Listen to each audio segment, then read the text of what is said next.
Shalom semua saudaraku dimanapun Anda bisa bergabung dalam program kali ini, yaitu melalui program Firman Allah yang Hidup. Saya berdoa supaya setiap gereja Tuhan yang hari ini bisa mendengarkan firman Tuhan, Anda dan saya didapati oleh Allah menjadi gereja yang tidak tertidur, menjadi gereja yang tetap berjaga-jaga ketika Tuhan datang bagi setiap kita. Saya bukan berbicara soal akhir zaman, tapi semua kita akan mengarah kepada situasi dan kondisi yang sama. Kita semua sependapat bahwa kita semua berada di masa-masa yang terakhir.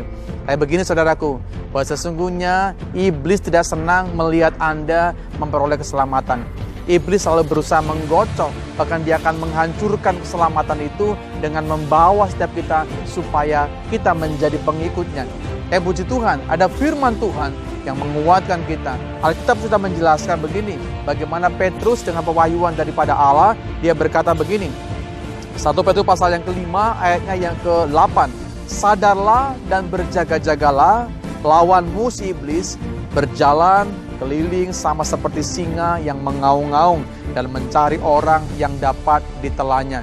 Sesungguhnya saya mau katakan, ketika saya dan saudara percaya kepada pribadi Yesus, bukan hanya kita menikmati keselamatan yang merupakan kasih karunia, bukan karena perbuatan baik kita, tapi saat itu juga Anda dan saya menjadi incaran iblis, buat dihancurkan, buat digagalkan keselamatan itu, bahkan buat dibinasakan. Pekerjaan iblis adalah membunuh dan membinasakan. Makanya bagaimana Rasul Petrus diberikan pewahyuan dari Allah supaya gereja Tuhan biar didapati sadar. Artinya kita mengerti situasi dan kondisi. Kita berjaga-jaga biar Tuhan mendapati kita tetap di dalam iman kita kepada pribadi Yesus. Dunia menawarkan semua keasikan. Dunia menawarkan semua kemegahan. Dunia menawarkan ada banyak hal yang mungkin bisa saja membuat iman kita terpisah dari iman Kristus. Yang bisa saja menggerus iman kita sehingga pelan-pelan Anda meninggalkan kepercayaanmu, bahkan imanmu kepada pribadi Yesus. Dengar saudara, itu adalah pekerjaan iblis. Dia berusaha untuk bagaimana mengelabui gereja Tuhan supaya dia mendapat sahabat. Dia mendapat teman sebanyak-banyaknya untuk masuk ke dalam neraka yang kekal. Ayat 9 berkata begini, lawanlah iblis, lawan dia, jangan diam saja. Gereja Tuhan, semua kita berperang, bukan melawan darah dan daging, bukan bertempur melawan sahabat-sahabat kita, bukan. Tapi Anda dan saya sementara berjuang melawan iblis. Apa yang perlu kita pergunakan? Anda perlu menggunakan perlengkapan senjata Allah. Dan juga ada iman yang teguh, tidak tergoyahkan di hadapan Tuhan. Dengan iman Anda bisa berkata bahwa ketika Tuhan menang dari maut, maka kemenangan juga menjadi bagian setiap kita hari ini. Pergunakan iman yang benar di hadapan Tuhan untuk melawan bagaimana karya iblis bagi setiap Anda dan saya. Jangan sampai karya Tuhan, keselamatan Tuhan yang Dia sudah berikan bagi hidup kita digagalkan gara-gara kita tidak menjadi pribadi yang meresponi akan panggilan Tuhan. Lalu kita menjadi gereja yang diam saja, suam-suam kuku. Enggak demikian saudara, biar Tuhan mendapati engkau tetap menjadi orang yang berjuang melawan kuasa kegelapan, dan perjuanganmu engkau dasarkan di dalam iman yang kuat. Bersyukurnya bahwa engkau tidak pernah berjalan sendirian. Berterima kasih kan ada Roh Kudus yang memberikan kekuatan bagi setiap kita. Dikatakan begini, ayat yang ke-10.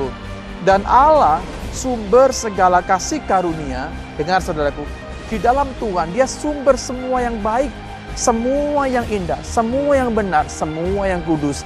Itu kita harapkan bersumber dari Dia. Dan Allah sumber segala kasih karunia yang telah memanggil semua kita dari gelap kepada terangnya yang ajaib.